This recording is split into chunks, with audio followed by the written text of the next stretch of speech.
ഇടുക്കി അടിമാലിയിൽ അതിശക്തമായ മഴ. കനത്ത മഴയെ തുടർന്ന് നഗരത്തിന്റെ വിവിധ ഭാഗങ്ങളിൽ വെള്ളം കയറുകയും ലക്ഷം വീട് ഭാഗത്ത് ദേശീയപാതയിൽ മണ്ണിടുകയും ചെയ്തു. വെള്ളക്കെട്ടിനെ തുടർന്ന് നിരവധി വ്യാപാര സ്ഥാപനങ്ങളിൽ വ്യാപക നാശനഷ്ടമുണ്ടായി.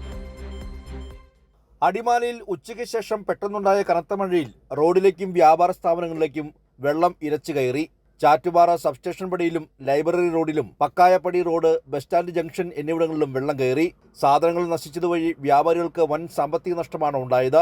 ഇതിനു പുറമെ ലക്ഷം വീട് ഭാഗത്ത് ദേശീയപാതയിലേക്ക് വലിയ തോതിൽ മണ്ണിടിഞ്ഞു വീണ് ഗതാഗതം തടസ്സപ്പെട്ടു.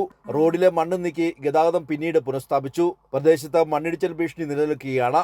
നേര്യമംഗലം വനമേഖലയിലും ഇടവേളകളില്ലാതെ അതിശക്തമായ മഴ തുടരുകയാണ്. മലയോര മേഖലയിൽ മണ്ണിടിച്ചിൽ ഭീഷണി ഉള്ളതിനാലും റോഡുകളിൽ രൂക്ഷമായ വെള്ളക്കെട്ടുള്ളതിനാലും ഈ വഴിയുള്ള യാത്രക്കാർ അതീവ ശ്രദ്ധ പുലർത്തണമെന്ന് അധികൃതർ മുന്നറിയിപ്പ് നൽകി. രാത്രി യാത്രകളും അത്യാവശ്യമില്ലാത്ത മറ്റു യാത്രകളും പരമാവധി ഒഴിവാക്കണമെന്നാണ് മുന്നറിയിപ്പ്. കൈരളി ന്യൂസ്, ഇടുക്കി.